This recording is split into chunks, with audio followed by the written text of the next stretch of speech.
Assalamu alaikum everyone. Welcome to our lecture 1, official first lecture of our syllabus.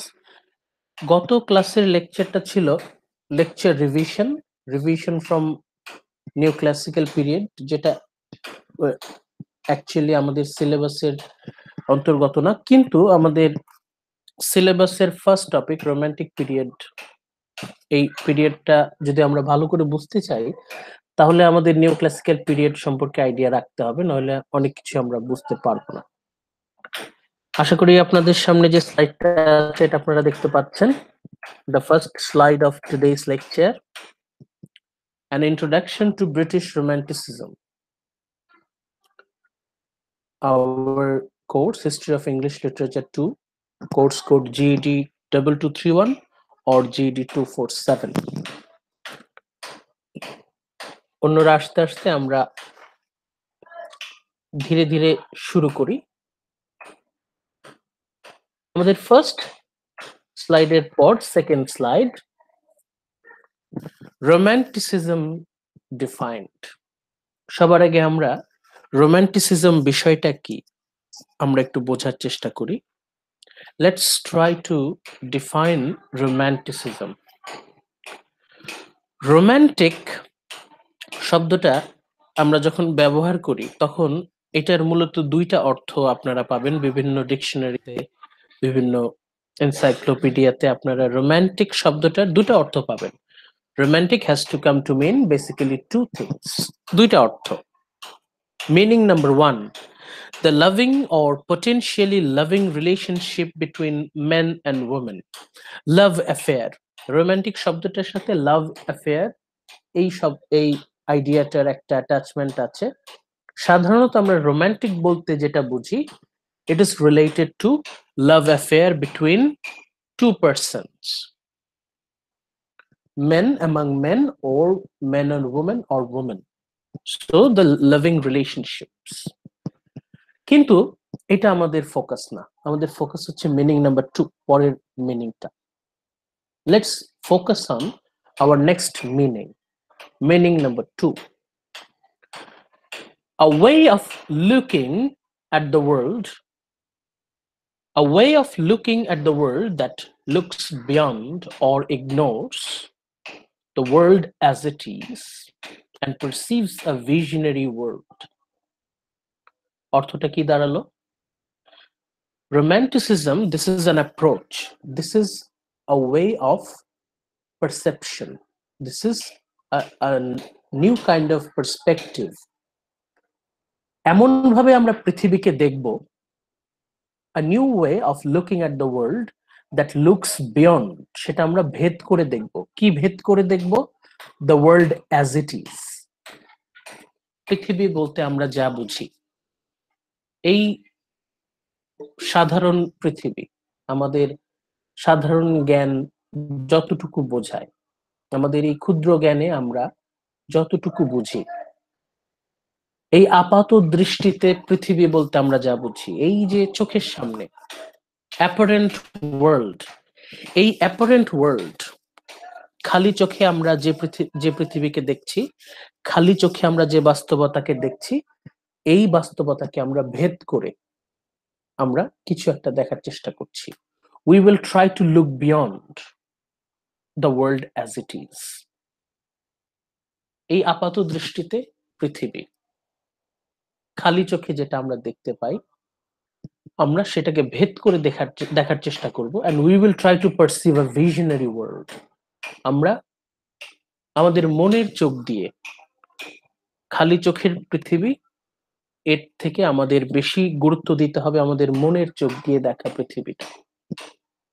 Apparent reality to ultimate reality, যে বাস্তবতা আমরা আপাত দৃষ্টিতে যেটাকে বাস্তবতা মনে করি, পৃথিবী মনে করি, সেই সাধারণ বাস্তবতা থেকে গভীর বাস্তবতা, মনের চোখ দিয়ে যে আমরা পৃথিবীকে দেখব। We will try to look beyond the world as it is. তাহলে romanticism, this is an attitude, this is a way of looking, this is a new kind of perspective. এখন এখানে তো ডেফিনেশন পুরোটা আসছে না, তাই না? রোম্যান্টিসিজম বলতে আমরা এটাই বুঝতে পারছি যে রোম্যান্টিসিজম আমাদেরকে ইন্সপায়ার করবে, এনবল করবে, আমাদেরকে এনেবল করবে, আমাদেরকে সক্ষমতা দান করবে যাতে আমরা গভীরে যেতে পারি। আমরা শুধুমাত্র খালি চোখে যে বাস্তবতাটাকে অনুধাবন করি তার থেকে বেশি গভীর। We will try to realize, we will try to behold the reality through the eyes of our mind. আমরা আমাদের মনের চোখ দিয়ে বাস্তবতা। এখন ডেফিনিশনে আমরা আস্তে আস্তে যাই, তার আগে হিস্ট্রি অফ রোম্যান্টিসিজমটা আমাদের একটু বোঝা উচিত, তা না হলে ডেফিনিশনের আইডিয়াটা হয়তো একটু ইনকমপ্লিট থেকে যাবে। Let's focus on the history of romanticism. এই যে রোম্যান্টিসিজম আমরা বলছি, রোম্যান্টিসিজম এর ইতিহাস। The most important event that led to the romantic period, এখানে রোম্যান্টিক পিরিয়ডের আমরা একটা টাইম লাইন দেখতে পাচ্ছি। এই টাইম লাইনটা একটু এদিক ওদিক হয় বিভিন্ন জায়গায়, বাট আপাতত আমরা এটাই মাথায় রাখি যে 1789 1789 সাল থেকে যদি আমরা শুরু ধরি, আমরা শেষ ধরবো 1830। অনেকে আবার 1837ও বলে। আপাতত আমরা এই টাইমটা মাথায় রাখি, 1789 to 1830। এখন কথা হচ্ছে কেন এই 1789, এই ইয়ারটাই কেন? গত ক্লাসে আমরা বলেছিলাম ফরাসি বিপ্লব, ফ্রেঞ্চ রেভলিউশন শুরু হলো আর রোমান্টিক পিরিয়ড শুরু হলো। ফ্রেঞ্চ রেভলিউশনের সবচেয়ে পিক, সবচেয়ে উল্লেখযোগ্য, সবচেয়ে গুরুত্বপূর্ণ সালটা হচ্ছে 1789, 1789। এই সময়টাতে ফরাসি বিপ্লব সবচেয়ে বেশি প্রবল ছিল এবং এই সময়টাকেই আমরা ধরছি দ্য ইনসেপশন, সূচনা, the beginning of the romantic period.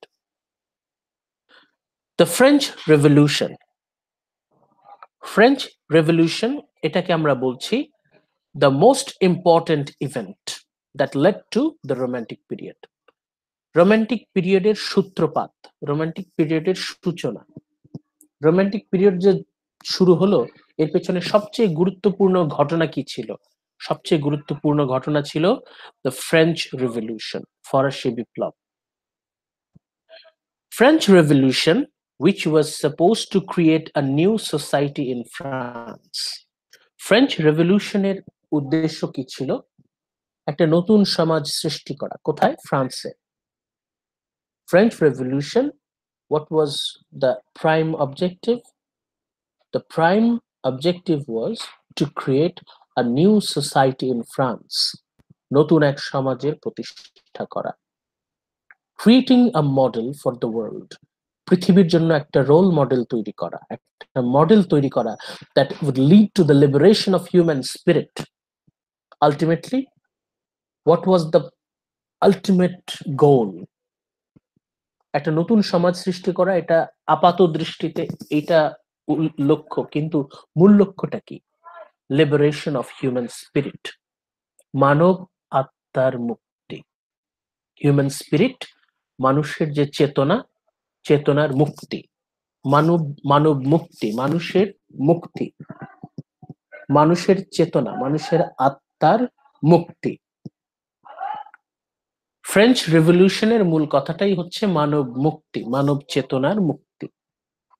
মানুষ যেন কোনো কিছুর অধীনে না থাকে, প্রতিটি মানুষ যেন মুক্ত, স্বাধীন হয়। এই ছিল French রেভলিউশনের ultimate goal.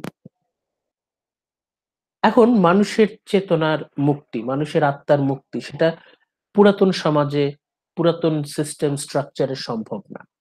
Therefore, they strive to create a new society in France. এখন ফ্রান্সে এত বড় একটা সংগ্রাম হচ্ছে যার মূল উদ্দেশ্য হচ্ছে মানব চেতনার মুক্তি। এটা হচ্ছে সাহিত্যিকদের জন্য অনেক র্যাডিক্যাল, অনেক চমৎকার, অনেক আকর্ষণীয় একটা ধারণা।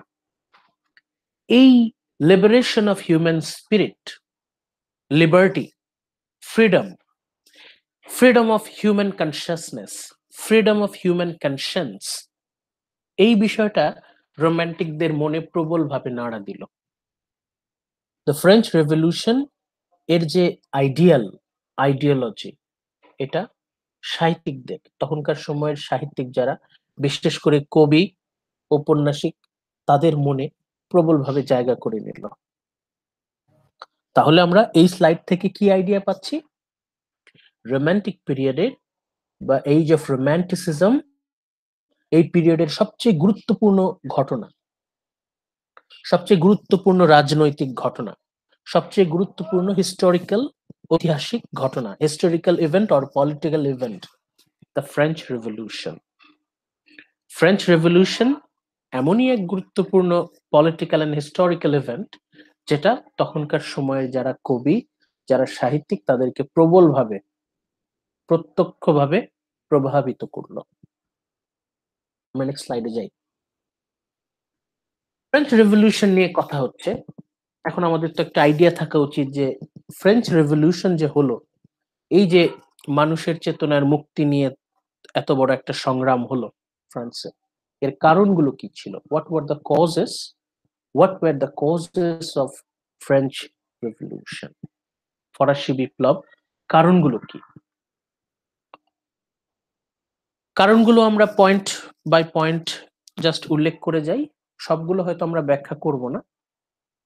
অ্যাবসলিউট মনার্কি, ফ্রান্সে একটা সময় ছিল একদম চূড়ান্ত রাজতন্ত্র, সাধারণ মানুষের মতামতের কোনো মূল্য ছিল না, সমস্ত ক্ষমতা কুক্ষিগত ছিল রাজা রানীদের হাতে, রাজতন্ত্র প্রতিষ্ঠা ছিল ফ্রান্সে। এবং যতদিন রাজতন্ত্র প্রতিষ্ঠা আছে ততদিন পর্যন্ত সাধারণ মানুষের মুক্তি নাই, এটা কিন্তু আমরা গত ক্লাসে আলোচনা করেছিলাম। ইংল্যান্ডে ততদিনে ওই যে আইন পাশ হয়ে যাচ্ছে, রাজা রানীদের হাতে আগের মতো আর ক্ষমতা থাকবে না। ইংল্যান্ডে যত তাড়াতাড়ি এই অধিকার আইন পাশ হলো, তত তাড়াতাড়ি কিন্তু ফ্রান্সে হয়নি। ফ্রান্সে তখনও ছিল অ্যাবসলিউট মনার্কি, একদম কেন্দ্রীভূত রাজশক্তি। এই রাজাদের হাতে এত বেশি ক্ষমতা ছিল যে সাধারণ মানুষের ওইরকম কোনো অধিকার কেউ স্বীকার করতো না। সাধারণ মানুষের স্বাধীনতা এটা কাল্পনিক কোন একটা বস্তু হিসেবে গণ্য করা হতো। Human liberation, human liberty was an unknown foreign thing to the people of France. Monarchy, রাজা রানীদের অধীনে যারা লিডার ছিলেন, those who were the leader of the society, they were extremely corrupted. তাদের মধ্যে আমরা করাপশন খুঁজে পাই। they are corrupted, দুর্নীতিগ্রস্ত। যখনই লিডারদের মধ্যে করাপশন প্রবল থাকে, তখন তাদের যে কার্যক্রম, সমস্ত কার্যক্রমের মধ্যে আমরা পাই আনফেয়ার ল্যান্ড ডিস্ট্রিবিউশন, জমি জমার খুবই অসম বন্টন, আনফেয়ার, অন্যায় বন্টন আমরা পাই।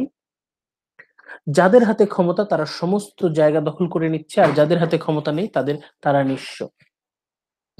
আনফেয়ার ট্যাক্স কোড, দেখা যাচ্ছে যাদের হাতে ক্ষমতা তাদের কোনো ট্যাক্সের বালাই নেই, যারা হচ্ছে দরিদ্র, দিন আনে দিন খায়, তারাই ট্যাক্স দিয়ে যাচ্ছে। অতিরিক্ত ধনী, তাদের কোনো ট্যাক্স দিতে হয় না, যারা দরিদ্র তাদেরই ট্যাক্স দিতে হয়। খুবই অসম, অন্যায় বন্টন। রিজিড সোশ্যাল ক্লাস স্ট্রাকচার, সমাজের যে শ্রেণী, উচ্চবিত্ত এবং নিম্নবিত্ত, এই যে বৈষম্যটা ছিল খুবই প্রবল। কখনোই যারা নিম্নবিত্ত তারা কখনোই উচ্চবিত্তের সাথে হাত মেলাতে পারতো না, কোনো কিছুরই তারা মেলামেশায় তাদের কোনো অধিকার ছিল না।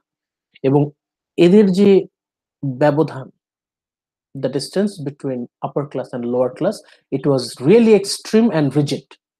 কখনোই নিম্নবিত্তের কাউকে উচ্চবিত্তে আসার অনুমতি দেওয়া হতো না।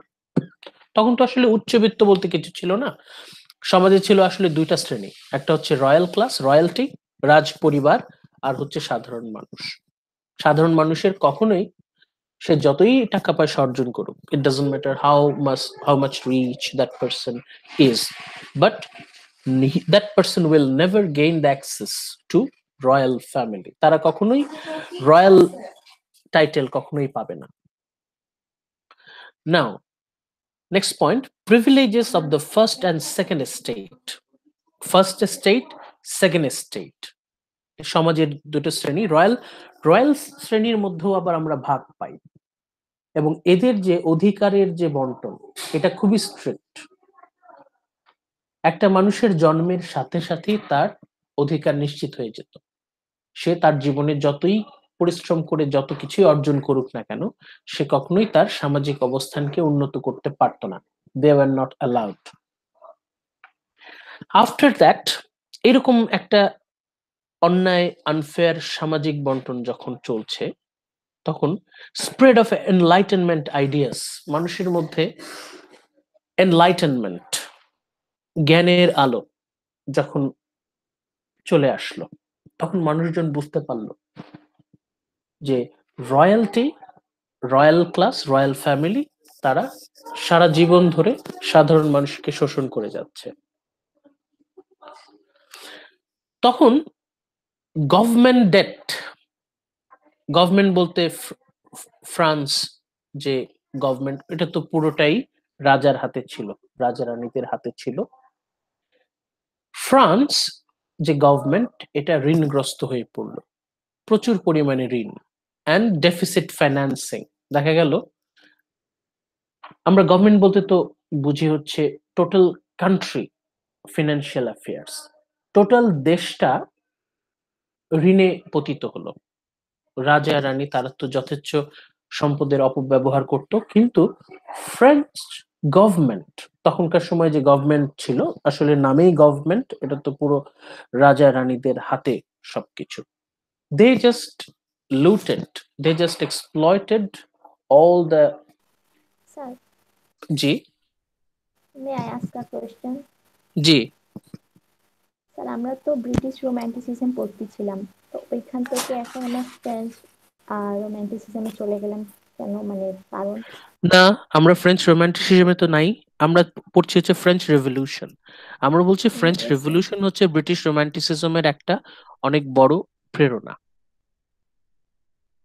ফ্রেঞ্চ রেভলিউশন থেকে ব্রিটিশ রোমান্টিসিজমের ইন্সপিরেশনটা আসছে, এই জন্য আমরা ফ্রেঞ্চ রেভলিউশন সম্পর্কে আইডিয়া নিচ্ছি। তখন পুয়ার হারভেস্ট, ফ্রান্সে দেখা যায় যে ফসল ফলছে না, ইনফ্লেশন, টাকার মূল্য কমে যাচ্ছে, টাকার মূল্য কমে যাচ্ছে। Failure of Louis the 16th to accept reforms. রাজা ষোড়শ লুই দ্য 16th, উনি কোনো সোশ্যাল রিফর্মেশন একসেপ্ট করলেন না। তারপর সাধারণ মানুষ যারা পলিটিক্যাল পার্টি ফর্ম করলো, তারা একটা ন্যাশনাল অ্যাসেম্বলি গঠন করলো। ন্যাশনাল অ্যাসেম্বলি গঠন করা, এটা হচ্ছে পুরোটাই রাজতন্ত্র, অ্যারিস্টোক্রেটিক ফ্যামিলির বিপক্ষে। একটা সময় সাধারণ মানুষরা যখন নেপোলিয়ন বোনাপার্টের আন্ডারে তারা ইউনাইটেড হলো, they start to storm the Bastille, Bastille দুর্গের পতন ঘটলো। আলটিমেটলি এখানে আপনারা যদি একটু ব্রড পার্সপেক্টিভে তাকান, তাহলে কিন্তু ফ্রান্সে রাজ পরিবারের পতন হচ্ছে, সাধারণ মানুষ তাদের উত্থান করছে। যদিও তারা পরবর্তীতে নেপোলিয়ন বোনাপার্টের হাতে তারা বিট্রেড হয়, নেপোলিয়ন বোনাপার্ট তাদেরকে ব্যবহার করে ক্ষমতায় আসেন হচ্ছে গণতন্ত্রকে প্রতিষ্ঠা দেওয়ার জন্য, কিন্তু পরবর্তীতে তিনি নিজেই ডিকটেটর হয়ে যান। কিন্তু ইন্টেনশনটা কি ছিল? ইন্টেনশনটা ছিল liberation, liberation of common people, সাধারণ মানুষের মুক্তি। এখন দুঃখজনক হলেও সত্য, এত কিছুর পরও দেয়ার ওয়াজ নো ট্রু রেভলিউশন। ফরাসি বিপ্লব বলতে সাধারণ মানুষ যা ভেবেছিল সেটা আসলে সত্যি হলো না। The French Revolution, which was supposed to create a new society in France, French revolution, ফরাসি বিপ্লব, এর উদ্দেশ্য ছিল to create a new society in France, যেটা একটু আগে আমরা আলোচনা করলাম, to create a model for the world that would lead to the liberation of human spirit. Already আমরা এটা বলেছি, মানব আত্মার মুক্তি, মানব চেতনার মুক্তি। But the revolution accomplished none of this things. দেখা গেল যে সংগ্রাম শেষ, সবকিছুই শেষ, মানুষ যা আশা করেছিল তার আশার প্রতিফলন হলো না। The treaty of Versailles in 1815, 1815 সালে যে ট্রিটি হলো, সেই ট্রিটিতে দেখা গেল নেপোলিয়ন বোনাপার্ট, যিনি সাধারণ মানুষের পক্ষে ক্ষমতা দখল করার কথা ছিল, উনি নিজেই ডিক্টেটর হিসেবে নিজেকে ঘোষণা করলেন। সাধারণ মানুষ, বিশেষ করে তরুণ সমাজ, young people, they were profoundly disappointed. Napoleon Bonaparte এমন ভাবে সাধারণ মানুষের উপর বিট্রে করলেন, বিশ্বাসঘাতকতা করলেন, যে যারা তরুণ সমাজ তারা তীব্রভাবে অপমানিত এবং হতাশাগ্রস্ত বোধ করলেন। Sir, can you explain the third point again, sir? Third পয়েন্টটা এক্সপ্লেইন করার এখানে, দ্য ট্রিটি অফ ভার্সাই, এটা একটা ট্রিটি। এক্সপ্লেইন ওইভাবে এখানে আমরা হয়তো সময় পাবো না, মোটামুটি আইডিয়াটা রাখেন। ট্রিটি অফ ভার্সাই হওয়ার পর সাধারণ মানুষ এইটা ফিল করলো যে Napoleon Bonaparte, he was suppose two B the leader of people, তার হওয়ার কথা ছিল মানুষের নেতা। আপনার ট্রিটি অফ ভার্সাই লিখে যদি সার্চ দেন তাহলে আপনারা এটার আইডিয়াটা পাবেন। অনেক কিছু এখানে বলা আছে, তবে আলটিমেটলি সাধারণ মানুষ বুঝতে পারলো Napoleon Bonaparte betrayed their ideal. Napoleon Bonaparte betrayed the ideal of French revolution.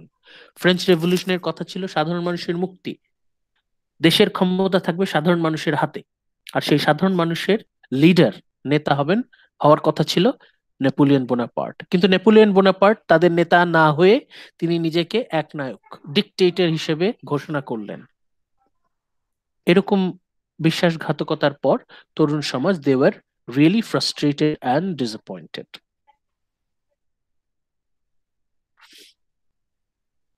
Individual response of the poets, ওই সময় ব্রিটিশ কিছু পোয়েট তারা এর বিরুদ্ধে তাদের রিয়াকশন এক্সপ্রেস করলেন। এদের মধ্যে ছিলেন উইলিয়াম ব্লেক, যেটা গত ক্লাসে তার সম্পর্কে আমরা একটু কথা বলেছিলাম, মিস্টিক পোয়েট। উইলিয়াম ব্লেক, উনি he bitterly attacked the social, political and spiritual abuses. William Blake উনি যেভাবে এই যে ফ্রেঞ্চ রেভলিউশন আইডিয়ালস, সমাজ, রাজনীতি এবং স্পিরিচুয়াল ফিলসফি, এটার উপর বেস করে সাধারণ মানুষের উপর একটা টর্চার চালালো, একটা দুঃশাসন চালালো, তার বিরুদ্ধে ব্লেক অ্যাটাক জানালেন তার লেখার মধ্য দিয়ে। Blake expressed his reaction. William Blake জানালেন, উইলিয়াম ওয়ার্ডসওয়ার্থ, এই ওয়ার্ডসওয়ার্থ উনি ছিলেন নেপোলিয়ন বোনাপার্টের একনিষ্ঠ ভক্ত। উনি ফ্রেঞ্চ রেভলিউশনকে মন থেকে অনেক আবেগের সাথে সাপোর্ট করতেন। ফ্রেঞ্চ রেভলিউশন যখন ফ্রান্সে চলতে থাকে তখন উইলিয়াম ওয়ার্ডসওয়ার্থ সেই ফ্রেঞ্চ রেভলিউশন আইডিয়ালের উপর বেস করে তিনি তার দেশেও বিভিন্ন প্রচারণা চালাতে থাকেন তার লেখালেখির মাধ্যমে, এবং বিভিন্ন সামাজিক যোগাযোগের মাধ্যমে উনি ফ্রেঞ্চ রেভলিউশনকে সাপোর্ট দিতেন।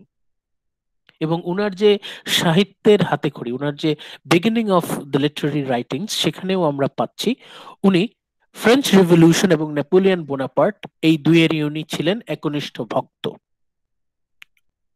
পরবর্তীতে যখন নেপোলিয়ন বোনাপার্ট সাধারণ মানুষের সাথে বিট্রে করে, বিশ্বাসঘাতকতা করে, তখন উইলিয়াম ওয়ার্ডসওয়ার্থ খুবই ভেঙে পড়েন। উনি এমনই ভেঙে পড়েন যে উনি ফ্রেঞ্চ রেভলিউশন আইডিয়াল থেকে সম্পূর্ণ দূরে, ওটাকে সম্পূর্ণ রিজেক্ট করে উনি রিজার্ভড কনজারভেটিভ একটা গ্রুপের অধীনে চলে আসেন।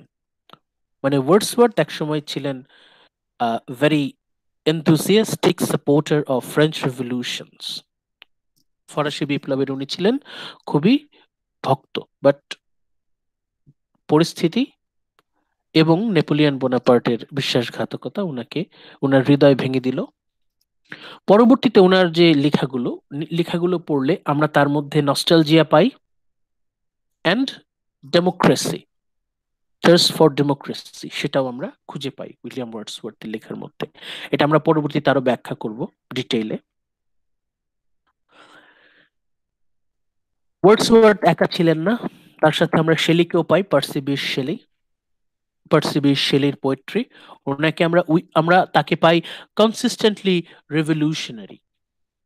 আমরা আমাদের বাংলা সাহিত্যে নজরুলকে যেমন বিদ্রোহী কবি বলি, আমরা ইংলিশ রোমান্টিক পোয়েট্রিতে আমরা পার্সি বিশ শেলিকেও আমরা রেভলিউশনারি পোয়েট বলে থাকি।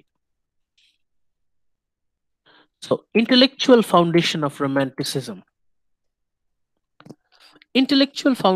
রোমান্টিসিজম, যখন আমরা শুরু করব, তখন আমাদের নিউ ক্লাসিক্যাল পিরিয়ডের কিছু আইডিয়া আমাদের মাথায় রাখতে হবে।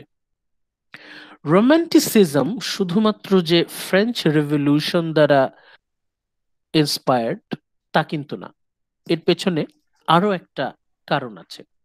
Romanticism, it is an attitude. It emerges as a reaction to the literature and especially the thinking and practice of 18th century. 18th century লিটারেচারের বিরুদ্ধে একটা রিয়াকশন, প্রতিবাদ। Neoclassical period or 18th century পিরিয়ডের যে literature, তার যে philosophy practice, তার বিরুদ্ধে একটা বিদ্রোহ ঘোষণা করছে যারা রোমান্টিক রাইটার তারা। Romanticism, this is a reaction to the literature, সাহিত্যের বিরুদ্ধে প্রতিবাদ, specially the thinking and practice, philosophy and practice of 18th century literature. সেটা কেমন, এটা একটু পরে আমরা আরো ভালোভাবে দেখতে পাবো। The 18th century age of enlightenment, 18th সেঞ্চুরিকে আরেকটা নামে ডাকা হতো, সেটা হচ্ছে এজ অফ এনলাইটেনমেন্ট। 18th সেঞ্চুরিকে ডাকা হতো age of enlightenment.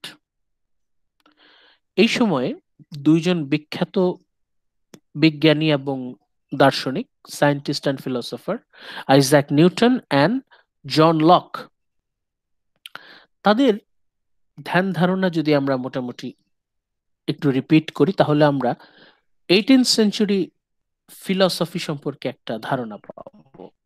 John Locke কি বলেছিলেন? John Locke, he was a political and moral philosopher. He declared about the theory of empiricism. Empiricismটা কি? The theory that all knowledge is based on experience derived from the senses. আমাদের যত জ্ঞান আছে, এইসব জ্ঞান আমরা আমাদের বিভিন্ন সেন্স, আমাদের যে অনুভূতি, সেখান থেকে আমরা অর্জন করে থাকি। All knowledge based on experience derived from the sense. আমাদের অনুভূতি থেকে আমাদের অভিজ্ঞতা, আমাদের অভিজ্ঞতা থেকে আমাদের জ্ঞান, এই হচ্ছে এম্পিরিসিজম। এম্পিরিসিজম কি বলছে? Our knowledge comes from experience from the senses. আমাদের অনুভূতি থেকে আমাদের অভিজ্ঞতা, আমাদের অভিজ্ঞতা থেকে আমাদের জ্ঞান।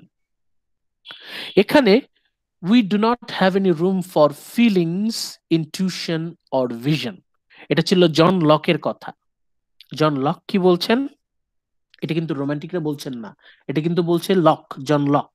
উনি কিন্তু নিওক্লাসিক্যাল পিরিয়ডের ফিলোসফার। নিওক্লাসিক্যাল পিরিয়ডের ফিলোসফার জন লক বলছেন, in literature, in knowledge, there should be no room for feeling, intuition or vision.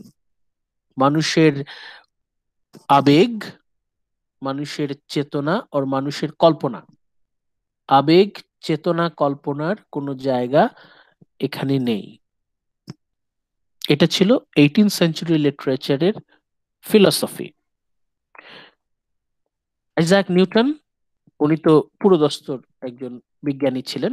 Newton discovered the laws of gravity and generally the laws of motion. যারা বিজ্ঞানের ছাত্রছাত্রী তারা জানেন। Newton কি অবদান রাখলেন? নিউটন বললেন সায়েন্স উইল ডিসকভার এভরিথিং, বিজ্ঞান দিয়ে সবকিছুকে ব্যাখ্যা করা সম্ভব। সায়েন্স বলতে এখানে শুধু বিজ্ঞান না, এখানে উনি লজিক বুঝাচ্ছেন, রিজন বুঝাচ্ছেন, মানে যুক্তি দিয়ে বিজ্ঞান দিয়ে সবকিছুকে ব্যাখ্যা করা সম্ভব। নিউটন বলছেন there is no room for miracles, vision or revelation. আমরা বলি না যে মিরাকল, ইটস এ মিরাকল, একটা ব্যাখ্যাতীত ঘটনা, ভিশন কল্পনা, রেভলিউশন এইসবের রেভেলেশন, এটা কিন্তু রেভেলেশন নট রেভলিউশন, এটা বানানটা এই রাখবেন। রেভেলেশন বলতে কি বোঝাচ্ছে? রেভেলেশন হচ্ছে যখনই কোনো ধর্মগ্রন্থ মানে প্রবর্তন করা হয়, যেমন কুরআন, বাইবেল বাইবেল ইনজিল, তাওরাত, এসব যখন আসে তখন সেটাকে বলে রেভেলেশন। আইজাক নিউটন উনি বলছেন যে এসবের কোনো অস্তিত্ব থাকবে না, কারণ বিজ্ঞান সবকিছুকে ব্যাখ্যা করবে, তখন আর ওই মিরাকল, ভিশন, রেভেলেশন এসব বলতে কিছু থাকবে না। তাহলে জন লক এবং আইজাক নিউটন এরা দুজন কি বলছেন? In literature no room for feeling, intuition, vision, Locke বলছেন। আর আইজাক নিউটন বলছেন there is no room for miracle, vision আর রিভেলেশন, মানে সবকিছু বিজ্ঞান দিয়ে ব্যাখ্যা করা সম্ভব, সবকিছু যুক্তি দিয়ে ব্যাখ্যা করা সম্ভব।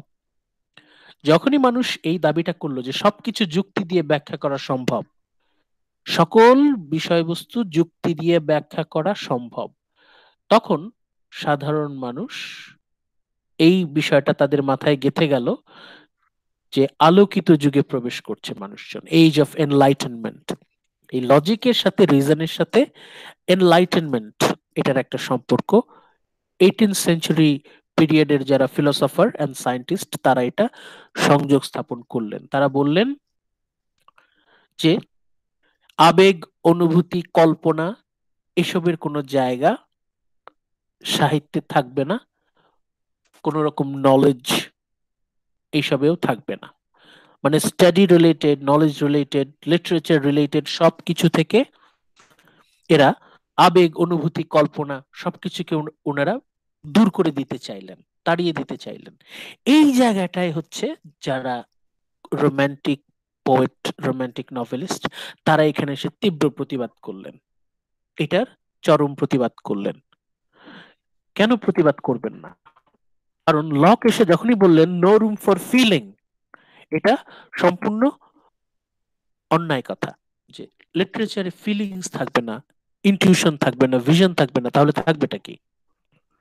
আইজাক নিউটন বললেন there should be no miracle, no vision. Vision বলতে ইমাজিনেশন, কল্পনার স্থান নেই, বিজ্ঞান সবকিছুকে ব্যাখ্যা করবে। কিন্তু লিটারেচার কি এত বেশি নিরস, এত বেশি কাঠখোট্টা, এত বেশি বোরিং হলে কি হয়? Romanticism, it was a reaction to the enlightenment. Romantic পিরিয়ডের যারা ফিলোসফার, রোমান্টিক পিরিয়ডের যারা কবি, সাহিত্যিক, তারা এসে এই এনলাইটেনমেন্ট, 18th সেঞ্চুরি এনলাইটেনমেন্টের বিরুদ্ধে তারা প্রতিবাদ ঘোষণা করলেন। Romanticism, it was a reaction to enlightenment. Reaction মানে কি? রিয়াকশন মানে হচ্ছে প্রতিবাদ, বিদ্রোহ, rebellion, rebellion against rules. Romanticism এটাকে তারা বললেন রিবেলিয়ন এগেইনস্ট রুল, নিয়ম কানুনের বিরুদ্ধে বিদ্রোহ। রোমান্টিসিজমের আমরা আরেকটা মানে পাচ্ছি এখানে, কাগজ কলম থাকলে লিখে রাখেন। রোমান্টিসিজম মিন্স রিবেলিয়ন, বিদ্রোহ, এগেইনস্ট রুলস, নিয়ম কানুনের বিরুদ্ধে বিদ্রোহ। এখন আমরা আপনাদের সামনে একটা টেবিল আছে, এই টেবিলে আপনারা কম্প্যারিজন এন্ড কন্ট্রাস্ট দেখতে পাচ্ছেন বিটুইন নিওক্লাসিসিজম এন্ড রোমান্টিসিজম। নিওক্লাসিক্যাল পিরিয়ডে সাহিত্যে, লিটারেচারে ফোকাস কোথায় ছিল? Focus on external people and events. External people and events, মানুষের সমাজের বিভিন্ন ঘটনা, মানুষের সামাজিক জীবন নিয়ে সাহিত্য রচনা হতো। ফোকাসটা ছিল পিপল অ্যান্ড ইভেন্টস, এক্সটার্নাল, সাধারণ জনগণ এবং বিভিন্ন সামাজিক রাজনৈতিক বড় ঘটনার উপর ভিত্তি করে তারা সাহিত্য রচনা করতেন। রোম্যান্টিসিজম তার বিরুদ্ধে বিদ্রোহ করলো। তারা কি বলল? Literature should have focus on self expression of the artist. Self expression of the artist, শিল্পীর শিল্পীর যে আত্মপ্রকাশ, সেলফ এক্সপ্রেশন, এটাই হচ্ছে রোম্যান্টিসিজমের মূল কথা। What should be the focus of romanticism? The focus is on self-expression of the artist. তাহলে আমরা একটা বড় পার্থক্য পাচ্ছি নিওক্লাসিসিজম আর রোম্যান্টিসিজমে। নিওক্লাসিসিজমে ওরা কি বলছে? সাধারণ মানুষ, জনগণ এবং সামাজিক রাজনৈতিক ঘটনার উপর ছিল ফোকাস। রোম্যান্টিসিজমে ফোকাসটা কোথায়? Focus on self expression of the artist, শিল্পীর আত্মপ্রকাশ। ওকে, নিওক্লাসিক্যাল পিরিয়ডের কথা কি ছিল? Great chain of being. Great chain of being কথাটা কি? গ্রেট চেইন অফ বিইং কথাটার মানে হচ্ছে God has created a structure to rule the earth. God has created the structure of rule. Neoclassical আইডিয়াতে যারা বিশ্বাস করত তাদের কথা হচ্ছে যারা নেতা, যারা leader, they are spiritually and religiously they are selected. একটা সময় ধারণা করা হতো যারা কিং এন্ড কুইন্স এন্ড এম্পারার্স,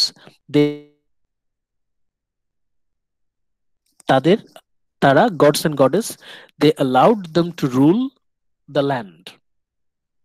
এবং সেই আইডিয়াটাই একটু মডিফাইড করে নিওক্লাসিক্যাল পিরিয়ডের যারা রাষ্ট্রবিজ্ঞানী ছিলেন, যারা পলিটিক্যাল স্পেশালিস্ট যারা ছিলেন, তারা great chain of being, great chain of being কথাটার মানে হচ্ছে ক্ষমতাটা একটা নির্দিষ্ট শ্রেণীর মানুষের হাতে থাকবে, সবার হাতে থাকবে না, একটা নির্দিষ্ট শ্রেণীর মানুষের হাতে থাকবে ক্ষমতাটা।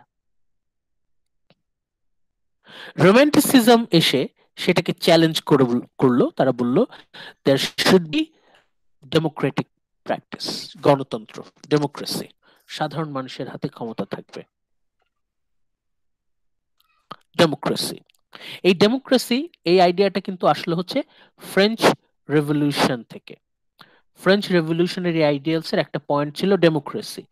এই ডেমোক্রেসি পয়েন্টটা রোম্যান্টিসিজম ওই ফ্রেঞ্চ রেভলিউশন থেকে ধার করে নিয়ে আসলো। আমরা পরের পয়েন্টে যাই। নিও ক্লাসিসিজম, তাদের ফোকাস ছিল রিজন, লজিক, যুক্তি।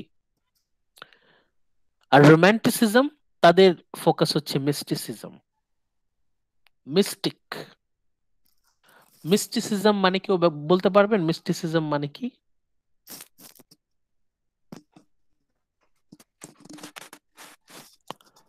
মিস্টিসিজম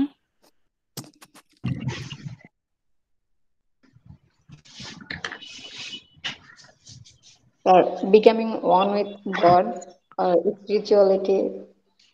হ্যাঁ, স্পিরিচুয়ালিজম বলতে পারেন। মিস্টিসিজমকে আপনি স্পিরিচুয়ালিজমের ইয়েতে আনতে পারেন। হ্যাঁ, romanticism, romanticism, it has its faith in mysticism, spiritual philosophy, spiritual ideas. Neoclassicism ওরা বলছে everything can be explained by reason, যুক্তি দিয়ে সবকিছুকে ব্যাখ্যা করা সম্ভব। রোম্যান্টিসিজম বলছে there is something called spirituality, mysticism. সেই রিজনের উপর বেস করে নিওক্লাসিক্যাল পিরিয়ডের ফিলোসফাররা বলছেন reason Leeds to spiritual revelation. যুক্তি দিয়ে আমরা স্পিরিচুয়ালিটিকে ব্যাখ্যা করতে পারি, যুক্তি দিয়ে আমরা স্পিরিচুয়াল রিভেলেশন যেগুলো আমরা বলে থাকি এগুলোকে ব্যাখ্যা করা যায়। মানে ultimately neoclassicism it focused on reason, যুক্তি, লজিক। রোম্যান্টিসিজম বলছে nature leads to spiritual revelation, spirit, আত্মিক উদ্বোধন, উন্মোচন, স্পিরিচুয়াল রেভেলেশন, প্রকাশ, প্রকৃতি আমাদেরকে সাহায্য করে, নেচার। নিওক্লাসিসিজম বলছে যুক্তি, রোম্যান্টিসিজম বলছে প্রকৃতি। নিওক্লাসিসিজম বলছে আরবান, নিওক্লাসিসিজম ইজ আরবান। আরবান মানে কি? শহুরে, glorifies civilization and technological progress. Human civilization, technological progress, সভ্যতা এবং প্রযুক্তি। নিওক্লাসিসিজম হচ্ছে সভ্যতার পক্ষে, প্রযুক্তির পক্ষে। আরবান সোসাইটি, শহর শহর, নিওক্লাসিসিজম হচ্ছে শহর কেন্দ্রিক। তাহলে এটার বিপরীতে প্রতিবাদটা কি হবে? What should be the reaction? Romanticism is rural, গ্রাম্য। নিওক্লাসিসিজম হচ্ছে শহুরে, রোম্যান্টিসিজম হচ্ছে গ্রাম্য। Rural means it sees the evils of civilisation and technological progress. Romantic যারা, রোমান্টিক রাইটার্স, তারা সভ্যতার যে অভিশাপ, সভ্যতার যে অশুভ দিক সেগুলো তুলে ধরলেন, and evils of technological progress, প্রযুক্তির যে খারাপ দিক, ক্ষতিকর দিকগুলো উনারা তুলে ধরলেন। নিওক্লাসিসিজম এটা শুধুমাত্র পজিটিভ সাইড গুলো নিয়েই প্রিঅকুপাইড ছিল। রোম্যান্টিসিজম এসে সিভিলাইজেশন, টেকনোলজি, এটার যে হার্মফুল ইফেক্টস, ইভিলস গুলো আমাদের চোখের সামনে তুলে ধরলো। নিওক্লাসিসিজম ভ্যালুজ উইট অ্যান্ড সফিস্টিকেশন। নিওক্লাসিসিজম হচ্ছে এই যে উইট, বুদ্ধিবৃত্তি, সফিস্টিকেশন, এইসবে এই লিটারেচার গুলো যদি আমরা মোটামুটি খেয়াল করি, যেমন Alexander pope is representative of neoclassical poet. তার লেখায় আমরা পাই উইট অ্যান্ড সফিস্টিকেশন। এই সফিস্টিকেশনটা লাস্ট ক্লাসে আমরা বললাম আর্টিফিশিয়াল এলিগেন্স, কেমন একটা কৃত্রিমতা, একটা নকল, একটা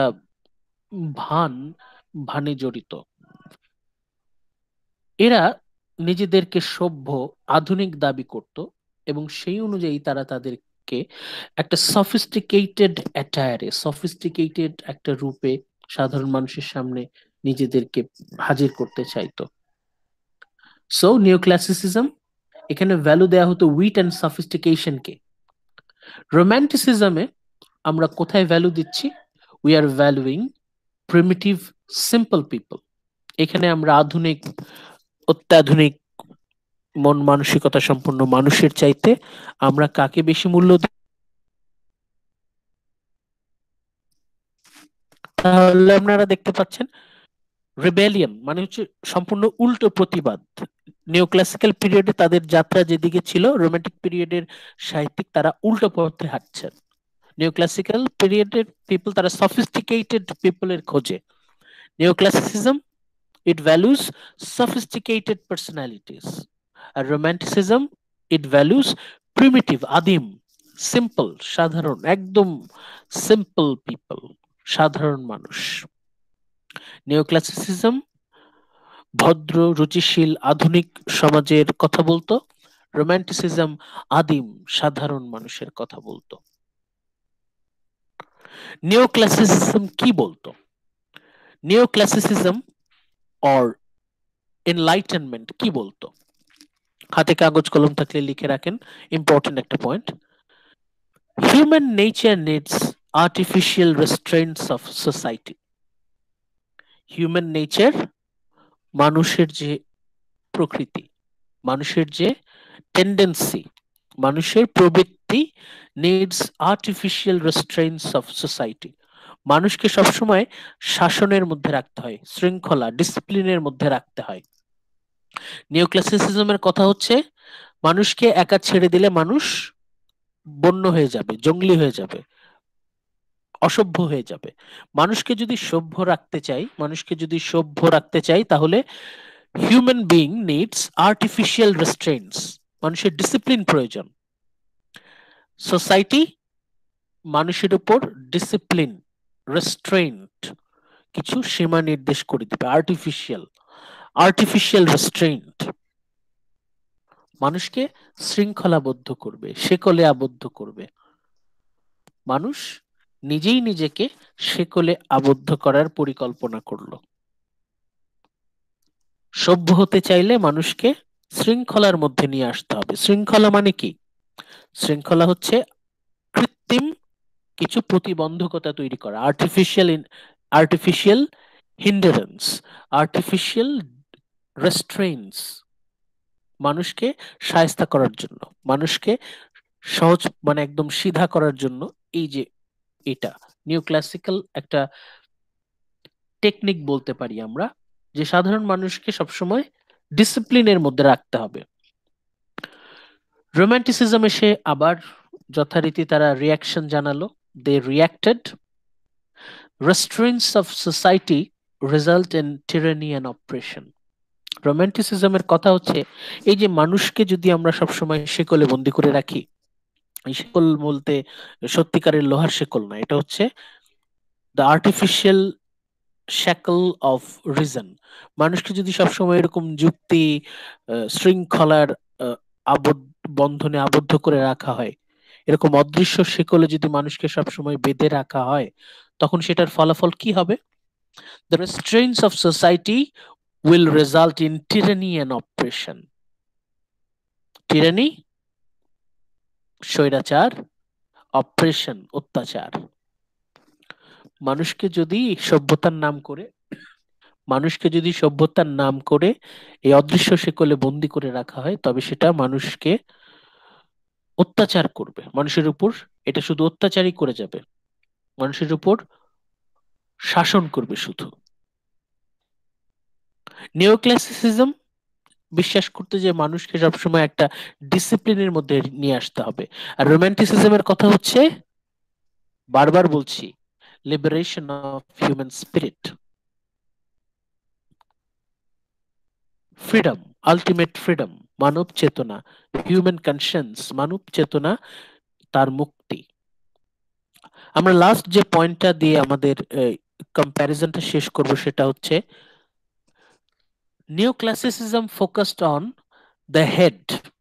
এখানে ওই একটু প্রবলেম হয়ে গেছে যে দ্য হেডের উপরে আরেকটা লেখা চলে এসেছে, আপনারা ফোকাস করেন হচ্ছে এই যে হাইলাইট করছে এটাতে, দ্য হেড। নিওক্লাসিসিজম তার ফোকাস হচ্ছে হেড, হেড বলতে ব্রেন, মগজ, human brain, head. Neoclassical literature, neoclassicism, এটা কোথা থেকে উদ্ভূত হচ্ছে, কোথা থেকে বের হচ্ছে? মানুষের মাথা থেকে, ফ্রম হিউম্যান ব্রেন। আর রোম্যান্টিসিজম কোথা থেকে? দ্য হার্ট, হৃদয়। Neoclassicism, enlightenment, reason, logic, discipline, যাই বলি, সবকিছু কোথা থেকে আসছে? মানুষের ব্রেইন থেকে, ফ্রম হিউম্যান হেড। আর রোম্যান্টিসিজম কি বলছে? হিউম্যান হার্ট, মানুষের হৃদয়, মানুষের আবেগ অনুভূতি, মানুষের মন থেকেই সৃষ্টি হবে সাহিত্য, হিউম্যান হার্ট। এই স্লাইডে আপনাদের কি আর কোনো কনফিউশন আছে? তাহলে আমরা আবার আলোচনা করব, নইলে আমরা নেক্সট স্লাইডে চলে যাব।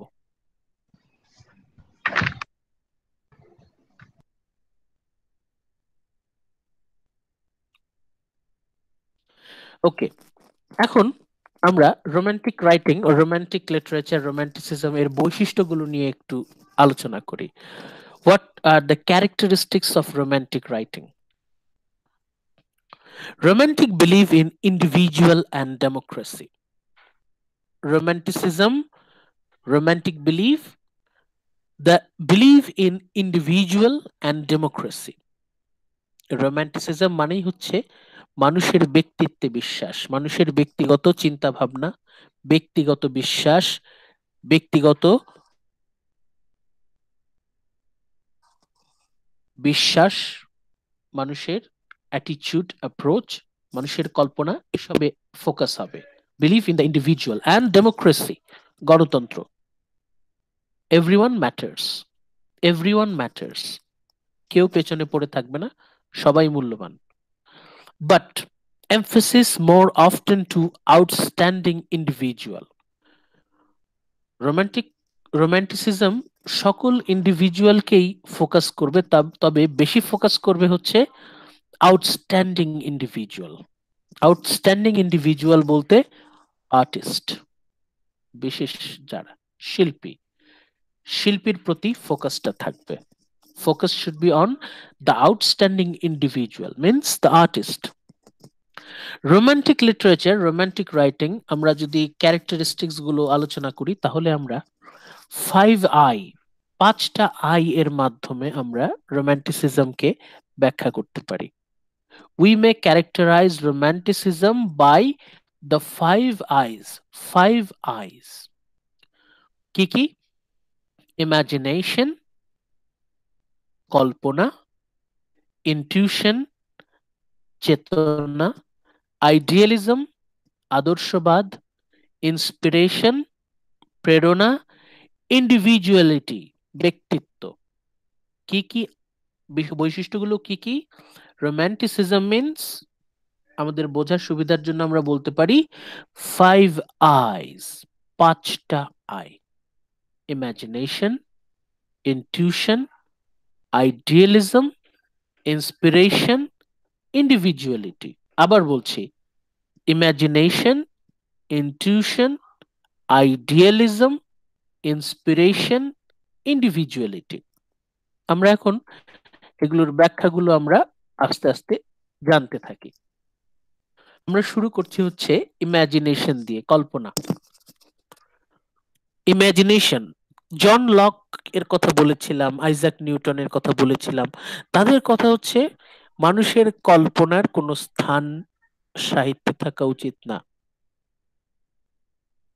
এখানে রোমান্টিকরা বলছে হিউম্যান ইমাজিনেশন, এটাকে বাদ দিলে তো হবেই না, বরং সাহিত্যের খুবই গুরুত্বপূর্ণ একটা অংশ হওয়া উচিত কল্পনা।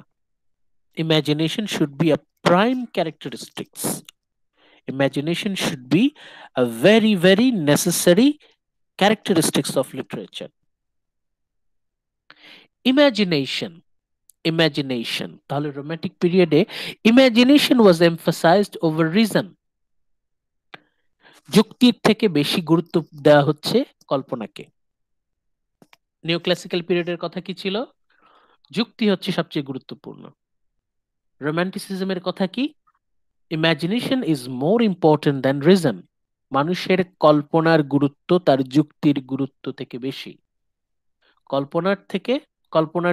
কল্পনার গুরুত্ব যুক্তির থেকে বেশি। Imagination is more important, more necessary than reason. Imagination was emphasized over reason. This was a backlash against the rationalism. এটা হচ্ছে র্যাশনালিজমের বিপক্ষে একটা তীব্র প্রতিবাদ। র্যাশনালিজম কি? যুক্তির কথা যখন। Rationalism is characterized by the neoclassical period or age of reason. ইমাজিনেশনকে যখন গুরুত্ব দেয়া হচ্ছে তখন এটা নিওক্লাসিক্যাল পিরিয়ডের যে একদম প্রাইম মূল যে টেনেট বক্তব্য তার বিরুদ্ধে একটা তীব্র প্রতিবাদ। যখন সাহিত্যিকরা কল্পনাতে গুরুত্ব দিচ্ছেন তখন এটা একদম নিউ ক্লাসিক্যাল পিরিয়ডের যে মূল কথা, লজিক, তার বিরুদ্ধে চলে যাচ্ছে।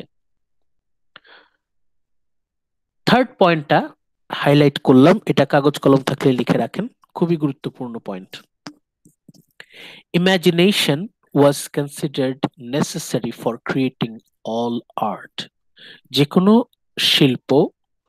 কোনো শিল্প যদি কেউ সৃষ্টি করতে চায়, শিল্প সৃষ্টির জন্য গুরুত্বপূর্ণ উপাদান হচ্ছে কল্পনা। Imagination was considered necessary for creating all art. শিল্প সৃষ্টির জন্য কল্পনার প্রয়োজনীয়তা অপরিসীম। কল্পনা থাকতেই হবে। Without imagination, art is impossible. British writer Samuel Taylor Coleridge, যার সম্পর্কে আমরা নেক্সট ক্লাসে আলোচনা করব, স্যামুয়েল টেইলর কোলরিজ, সংক্ষেপে আমরা বলি S T. Coleridge, Coleridge called it intellectual intuition. Coleridge ইমাজিনেশনকে কি বলতেন? intellectual intuition. বাট এই স্লাইড থেকে আমরা কি আইডিয়াটা পেলাম যে রোমান্টিক লিটারেচারে খুবই গুরুত্বপূর্ণ একটা উপাদান হচ্ছে কল্পনা শক্তি, ইমাজিনেশন। কল্পনা শক্তি ছাড়া, without imagination, romantic literature creation is impossible. আর কিছু থাকুক বা না থাকুক, কল্পনা কল্পনা শক্তি, ইমাজিনেশনটা থাকতেই হবে। এই স্লাইড নিয়ে আপনাদের কারো কোনো সমস্যা আছে, কোনো কনফিউশন? No sir. যদি কোনো কনফিউশন থাকে আপনাদের কারো বলতে পারেন।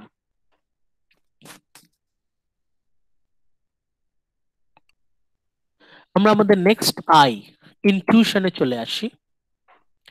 ইনটিউশনের বাংলা ওইভাবে আসলে আমরা পাই না, তবে ইনটিউশনকে আমরা চেতনা চেতনা বলতে পারি, চেতনার কাছাকাছি। ইনটিউশন হচ্ছে, একটা উদাহরণ দিতে পারি, সেটা হচ্ছে ধরেন আপনি আপনার পরিবেশটা অনেক ভালো, সবকিছু পারফেক্ট, আবহাওয়াটা চমৎকার, সবাই হাসাহাসি করছে, গল্পগুজব হচ্ছে, সবকিছু ঠিক আছে, কিন্তু আপনার মন বলছে যে কি যেন একটা ঠিক নাই, কি যেন একটা ঠিক নাই। সবই ঠিক আছে কিন্তু আপনার মন, বিয়ন্ড লজিক, যুক্তি দিয়ে আপনি বুঝাতে পারছেন না সমস্যাটা কি, কিন্তু আপনার মন বলছে কোথায় যেন একটা সমস্যা আছে। হয় না এরকম যে আমরা একদম পারফেক্ট কন্ডিশনে থেকেও আমাদের মন খচখচ করতে থাকে, মনে হয় যে কি যেন একটা সমস্যা, কি যেন একটা সমস্যা, কি যেন একটা problem. We cannot explain it through logics.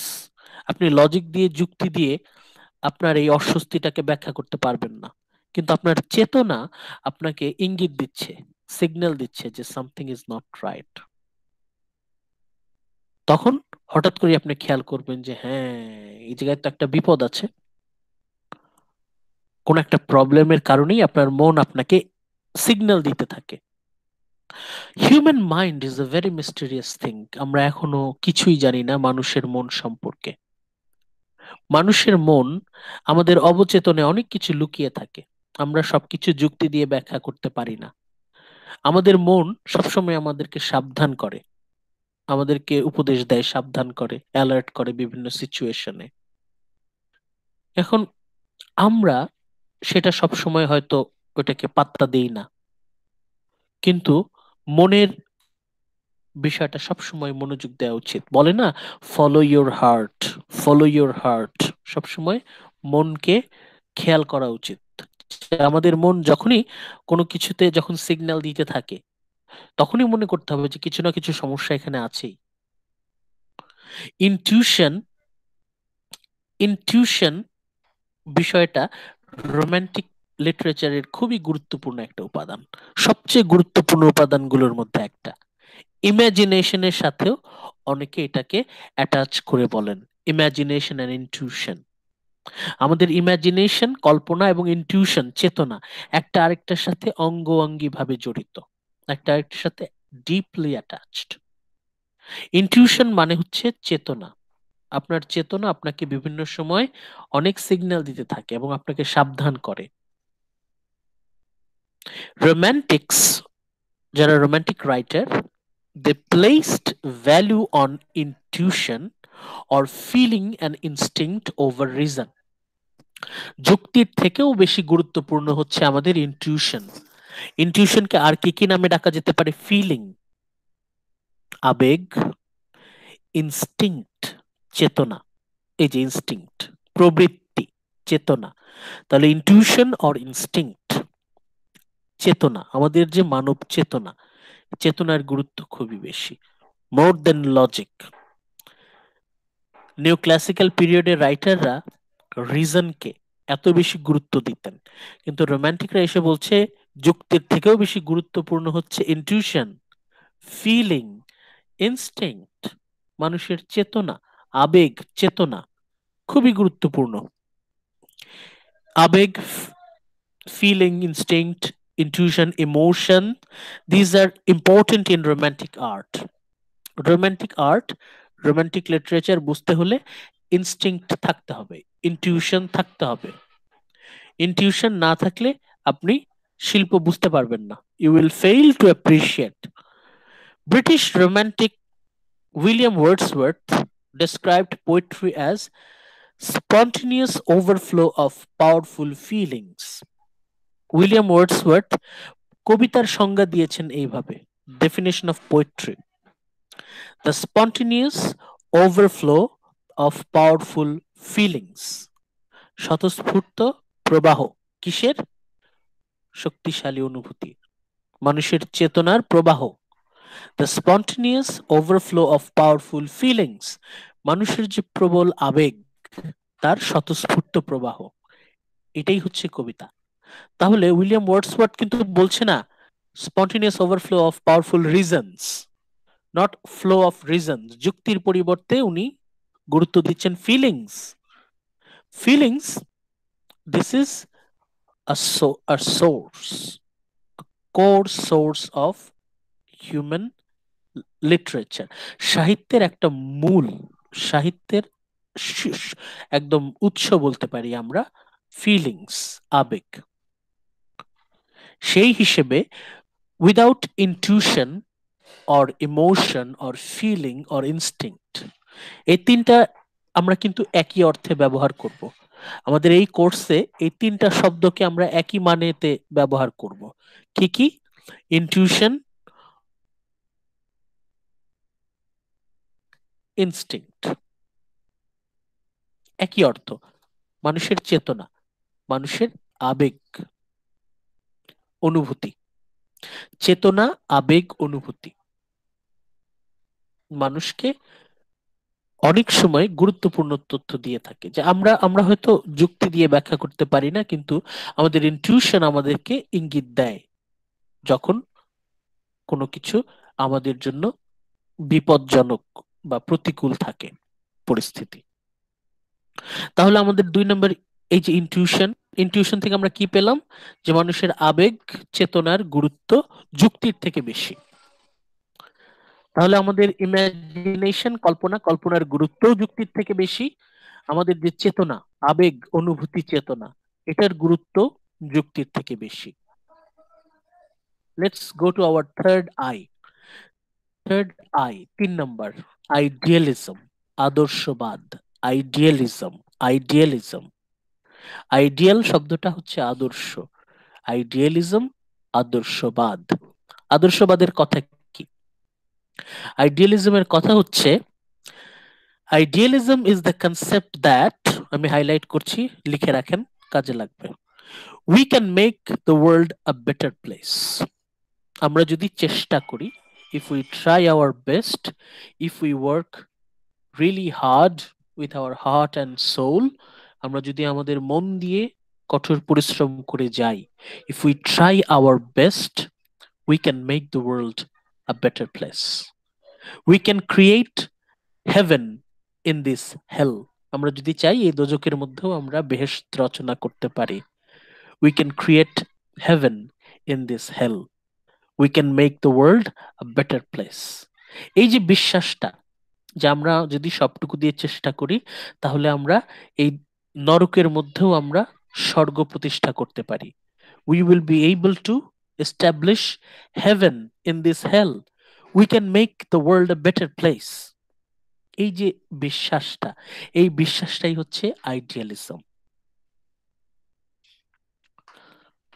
Idealism refers to any theory that emphasizes the spirit, the mind, or language over matter.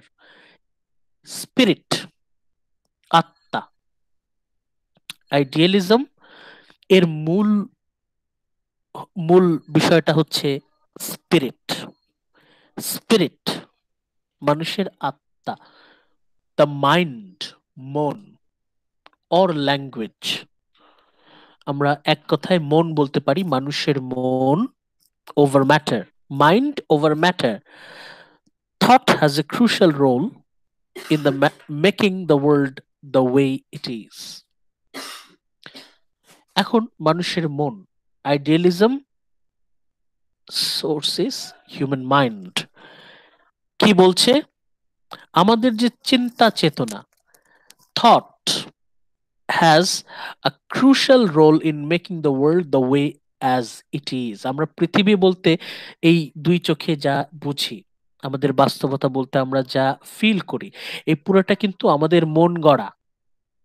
Everything we look around us, আপনি আপনার চোখ দিয়ে যা কিছু দেখছেন, আপনার মাথা দিয়ে যা কিছু বোঝার চেষ্টা করছেন, পুরোটাই কিন্তু আপনার মন গড়া। আপনার যে reality, it is totally made by your mind.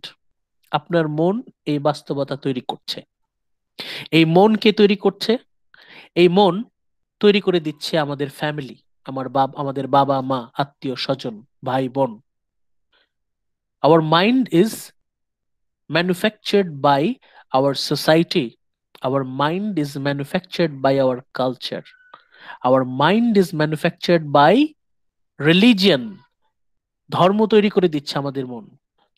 Hour mind is manufactured by our educational institutions. Our mind is manufactured by the political institutions, government.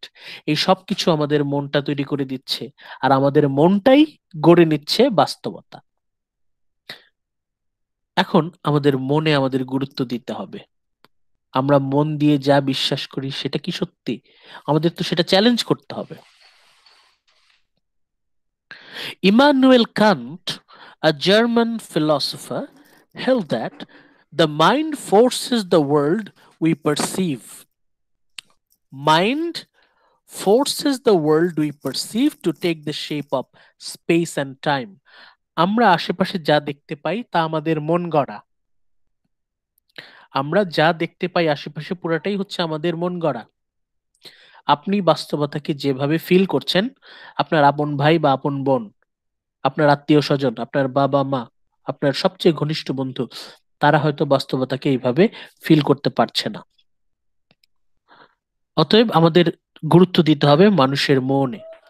আমরা যদি মানুষের মনটাকে পাল্টে দিতে পারি, তাহলে তার বাস্তবতাও পাল্টে দিতে পারি। সমাজকে পরিবর্তন করার আগে মানুষের মনটাকে পরিবর্তন করতে হবে। Our mind, it creates the reality. Idealism, তাহলে আমরা এখানে ফেরত আসি, we can make the world a better place. তাহলে আমরা যদি মানুষের মনটাকে ভালো করতে পারি, তাহলে আমরা আশেপাশের বাস্তবতা সেটাকে আমরা ভালো করতে পারি। এই পয়েন্টটা হচ্ছে একটু বোঝার ব্যাপার আছে। আপনাদের কি এটা নিয়ে কোনো আলোচনা কেউ করতে চান, কিছু বুঝতে চান? আইডিয়ালিজম,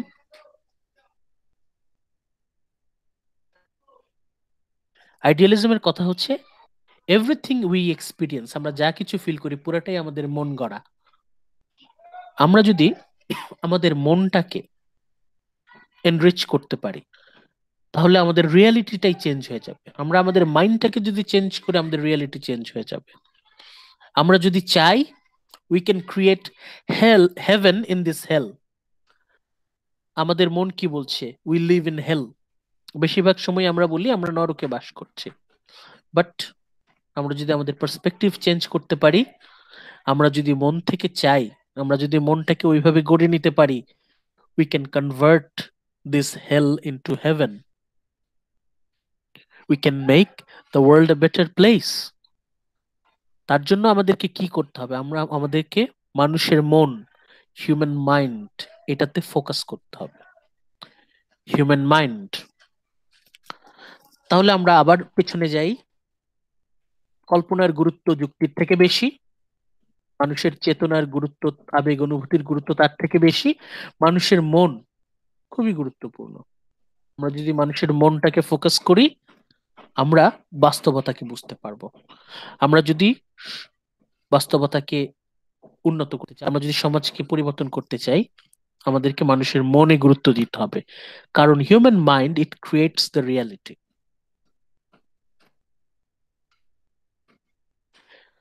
আমাদের 4 নম্বর I, inspiration.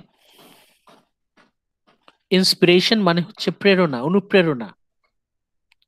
The romantic artist, musician or writer, romantic শিল্পী হন, লেখক হন, they are inspired creator rather than technical master. তারা তো কোনো রোবট না, they are not robots, they are not engineers, they are not technical masters. তারা হচ্ছেন ইন্সপায়ার্ড ক্রিয়েটর, তারা হচ্ছেন সৃষ্টিকর্তা, তারা শিল্পের সৃষ্টিকর্তা, শিল্পী। এখন শিল্পী কোন রকম প্রেরণা ছাড়া শিল্পীর অস্তিত্ব নাই। Artist always needs inspirations. প্রেরণা ছাড়া শিল্পী কখনোই শিল্পকর্ম সৃষ্টি করতে পারে না। হোয়াট দিস মিনস, এটার মানে হচ্ছে going with the moment or being spontaneous rather than getting it precise. যারা শিল্পী তারা স্পন্টেনিয়াসলি, স্বতঃস্ফূর্তভাবে শিল্প সৃষ্টি করেন, rather than getting it precise. শ্রমিকের মতো, অথবা ওই যারা কারিগর, যারা প্রিসাইজ ওয়েতে ডিরেকশন যেমন থাকে ওই অনুযায়ী কাজ করতে থাকে। কিন্তু যারা শিল্পী, রোমান্টিক আর্টিস্ট, তারা তো আসলে টেকনিক্যাল মাস্টার না। They are not trying to do something precise, but they are simply they are being spontaneous. তারা শুধু স্বতঃস্ফূর্তভাবে শিল্প সৃষ্টি করে যাচ্ছে। এখন স্বতঃস্ফূর্তভাবে যদি আর্টিস্ট শিল্প সৃষ্টি করতে চায়, এই জন্য কোথা থেকে আসবে? অবশ্যই প্রকৃতি থেকে, নেচার থেকে। Nature is the ultimate inspiration of romantic literature. প্রকৃতি প্রকৃতি প্রকৃতি হচ্ছে মূল অনুপ্রেরণা। সাহিত্য সৃষ্টির মূল অনুপ্রেরণা কোথা থেকে পায় শিল্পী? প্রকৃতি থেকে, ফ্রম নেচার। এই পয়েন্টের উপর আপনাদের কারো কনফিউশন আছে বলতে পারেন, ডিসকাস করতে পারি।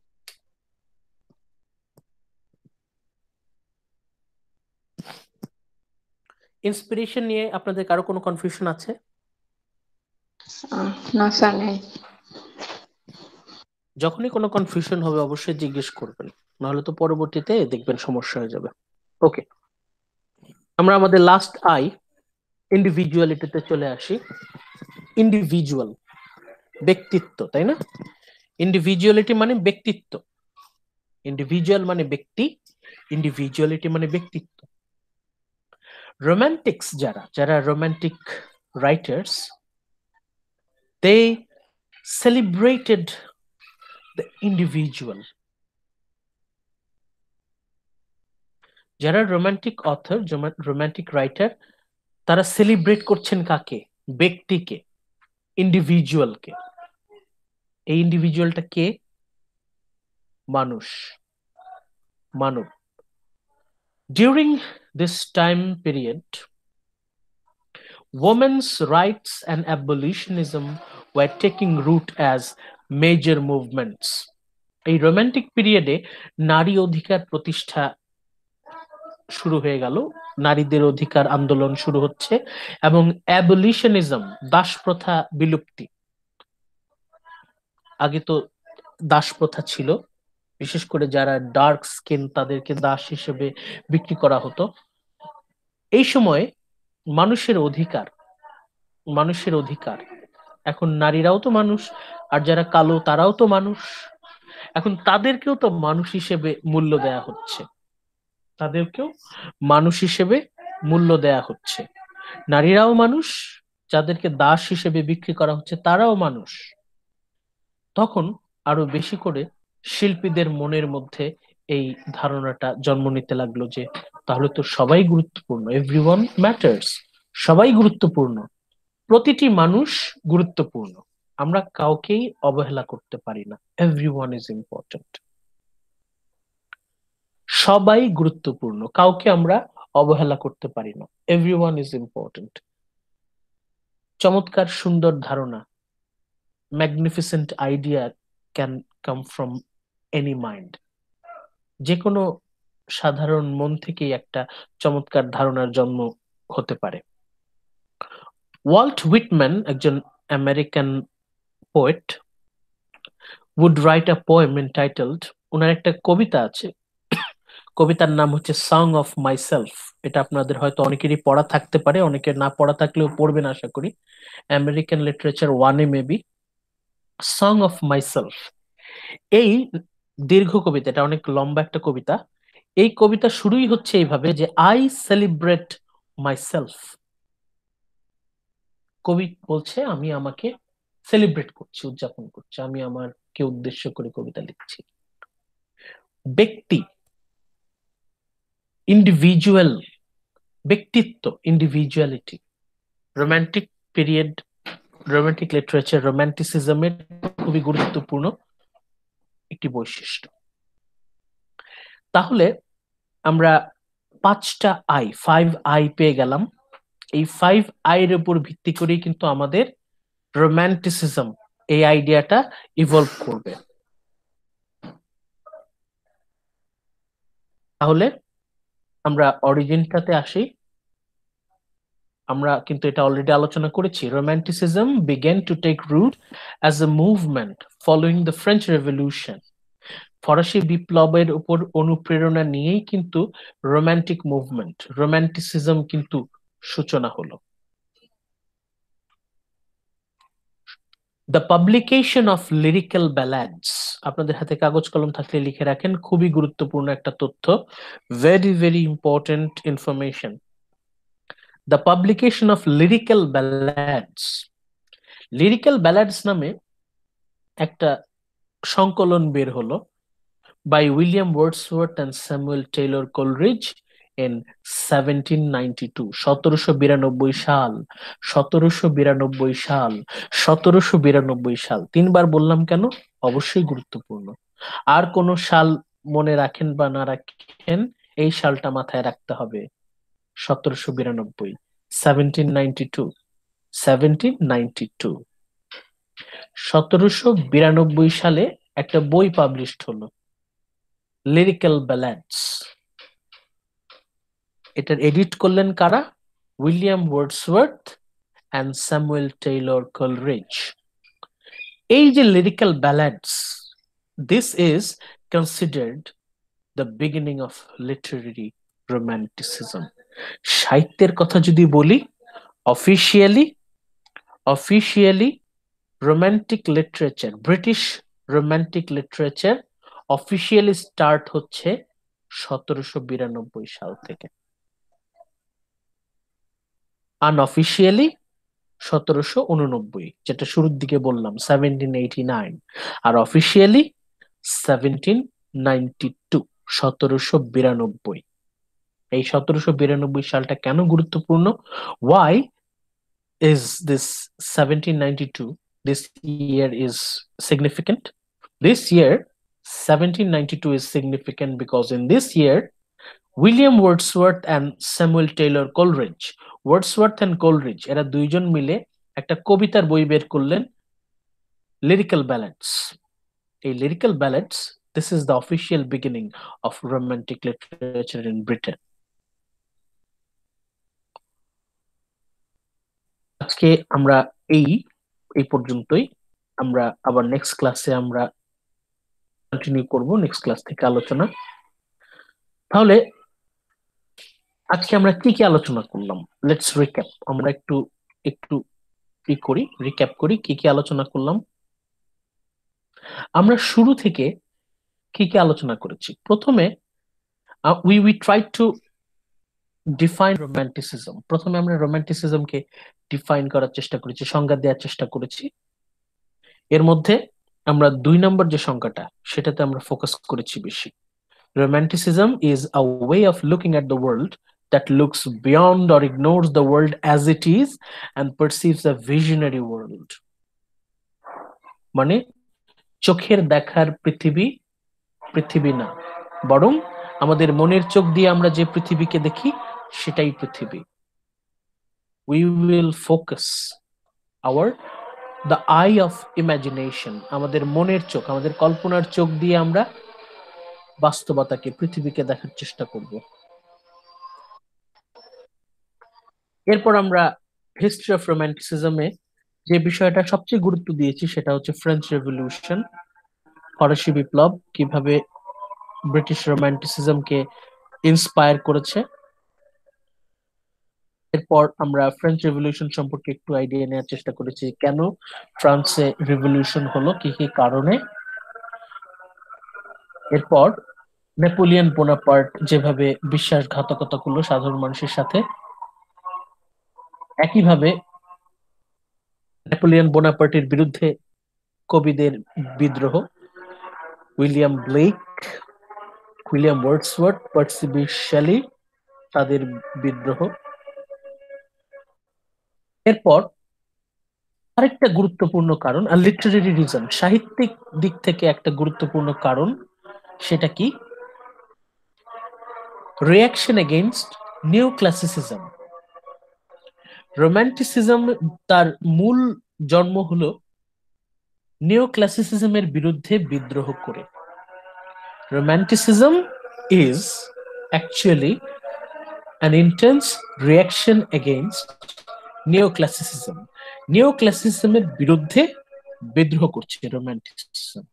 কিভাবে বিদ্রোহ করেছে তা জানার আগে আমরা প্রথমে নিওক্লাসিসিজমের মূল কথাটা আলোচনা করেছিলাম। মূল কথা কি? লক কি বলছে? নো রুম ফর ফিলিং, অনুভূতি, আবেগ, এসবের কোনো জায়গা নেই, কল্পনার কোনো জায়গা নেই, লক বলছেন। আইজাক নিউটন বলছেন no room for miracles, vision or revolution, Isaac Newton বলছেন। এরপর আমরা একটা তুলনামূলক আলোচনা, একটা টেবিলে আপনারা আলোচনা দেখেছেন যে কিভাবে রোমান্টিসিজম নিওক্লাসিসিজমের বিরুদ্ধে, এনলাইটেনমেন্টের বিরুদ্ধে কিভাবে বিদ্রোহ করছে। প্রতিটা পয়েন্টে আমরা পাই romanticism is quite opposite to neoclassicism. নিওক্লাসিসিজমের সম্পূর্ণ উল্টা, সম্পূর্ণ উল্টা, পুরোপুরি বিদ্রোহ করছে। এনলাইটেনমেন্ট অর রেশনালিজম অর নিওক্লাসিসিজমের বিরুদ্ধে তীব্র প্রতিবাদ করে জন্ম নিচ্ছে রোমান্টিসিজম। রোমান্টিসিজম, এরপর আমরা ক্যারেক্টারিস্টিক্সে আসলাম। রোমান্টিসিজম ইজ ক্যারেক্টারাইজড বাই 5 আইস, 5টা আই আমরা আলোচনা করলাম। ইমাজিনেশন, কল্পনা, ইনটিউশন, চেতনা, আইডিয়ালিজম, আদর্শবাদ, ইন্সপিরেশন, প্রেরণা, ইন্ডিভিজুয়ালিটি, ব্যক্তিত্ব। এই যে 5টা, এই 5টাকে যদি আমরা কম্বাইন করি তবেই আমরা রোমান্টিসিজমের সংজ্ঞা দিতে পারি। অ্যাকচুয়ালি আমরা রোমান্টিসিজমের সংজ্ঞার চাইতে আমরা ফোকাস করব রোমান্টিসিজম ক্যারেক্টারিস্টিক্স অফ রোমান্টিসিজম। এখন এইখানে 5 আই আছে, শুধু এখান থেকে যদি শুরু করেন তাহলে অসম্পূর্ণ থেকে যাবে। তার আগে আপনাকে এই যে এই পয়েন্টগুলো নিয়ে আসতে হবে। নিওক্লাসিসিজম থেকে কিভাবে রোমান্টিসিজমের জন্ম হচ্ছে। এটা ঠিক যে নিওক্লাসিসিজমের বিরুদ্ধে বিদ্রোহ করেই রোমান্টিসিজমের জন্ম হচ্ছে। Romanticism is reacting against neoclassicism and thus it is born. যদিও নিওক্লাসিসিজমের বিরুদ্ধে বিদ্রোহ করে রোমান্টিসিজমের জন্ম, তবুও নিওক্লাসিসিজমের প্রতি রোমান্টিসিজমের একটা ঋণ আছে, জন্মের একটা ঋণ আছে, এটা আপনাকে স্বীকার করতে হবে। নিওক্লাসিসিজমের প্রতিটা পয়েন্টের বিরুদ্ধে বিদ্রোহ করেই কিন্তু রোমান্টিসিজমের জন্ম। তাহলে এখানেও আমরা রোমান্টিসিজমের কিছু বৈশিষ্ট্য পেয়েছি।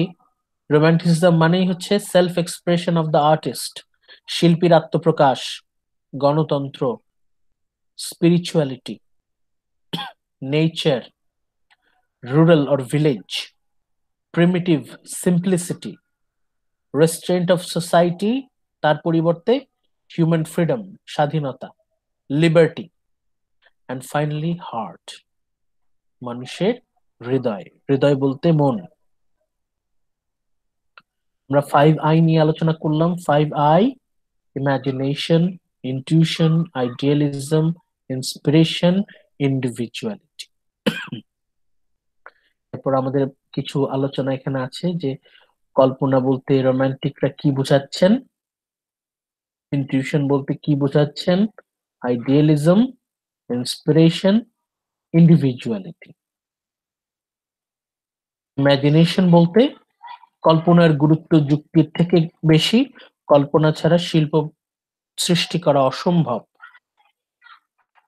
ইন্টুইশন বলতে মানুষের চেতনা, মানুষের প্রবৃত্তি, আবেগ, অনুভূতির গুরুত্ব যুক্তির থেকে বেশি।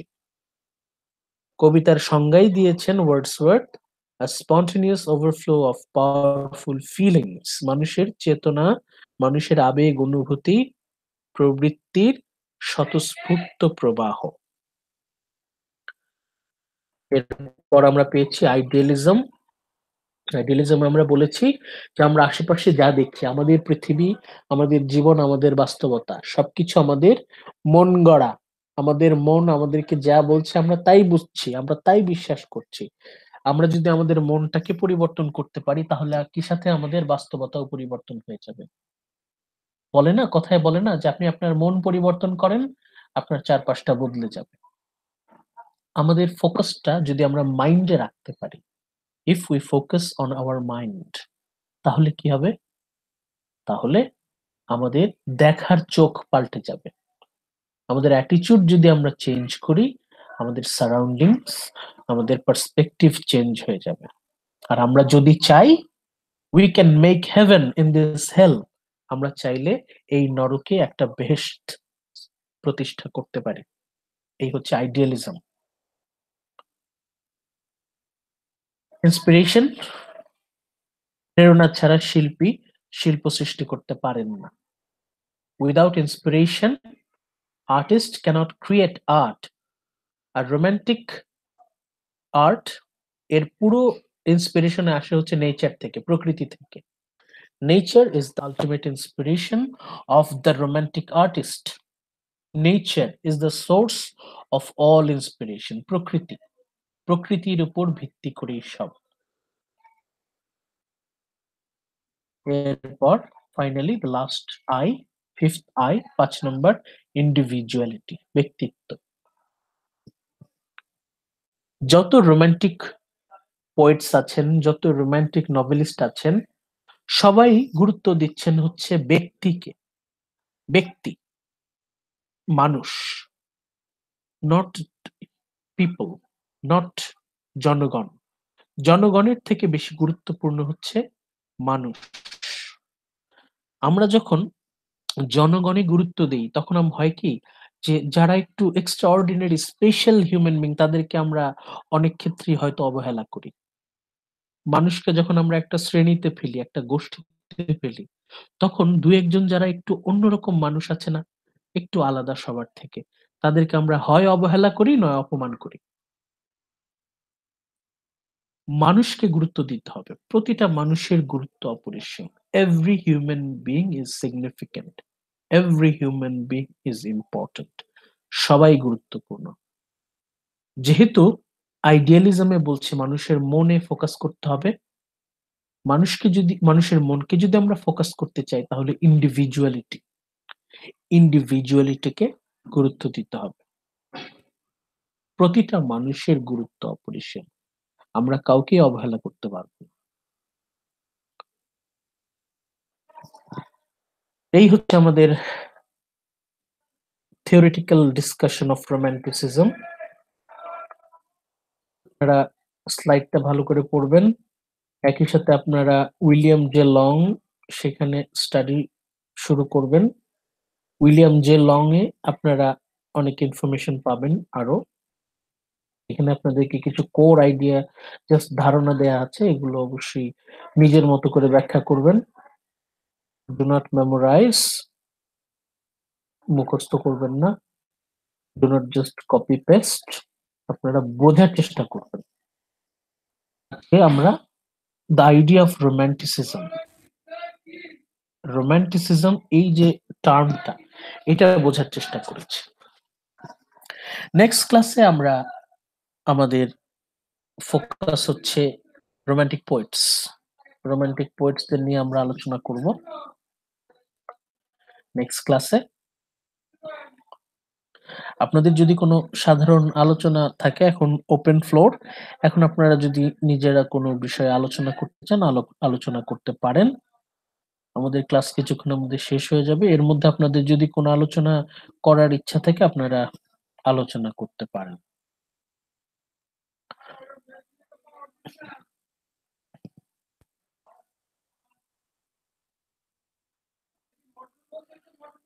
বুশরা আক্তার আলমা, আপনার কোনো কথা আছে, কিছু বলতে চাচ্ছেন? No, sir. Fahima Akter,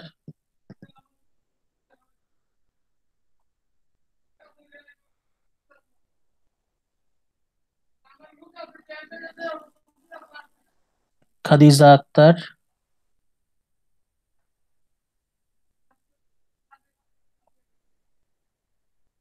Mahfuza Akter Pinki,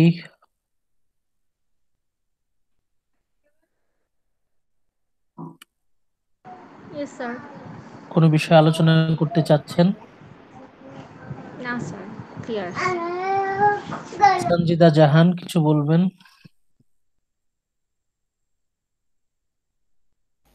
No, sir. Everything is clear. Sumaiya Ferdous, কিছু বলবেন? No, sir, I have no question. Moon Sarkar, No, sir. Rafiur Rahman, No, sir, everything is clear, sir. আপনারা এখন স্লাইডটা আমি দিয়ে দিব, আপনারা স্লাইডটা দেখেন, আর এটা রেকর্ডিংও অ্যাভেলেবল হয়ে যাবে। যদি কোনো বিষয়ে কনফিউশন ভবিষ্যতে আসে অবশ্যই আপনারা জানাবেন আমাকে। তাহলে আজকে এই পর্যন্তই, আমরা আপনাদের সাথে দেখা হবে বৃহস্পতিবার দেখা হবে থার্সডে 4টা থেকে ইনশাল্লাহ। Thursday 4 p.m. ইনশাল্লাহ। আসসালামু আলাইকুম এভরিওয়ান।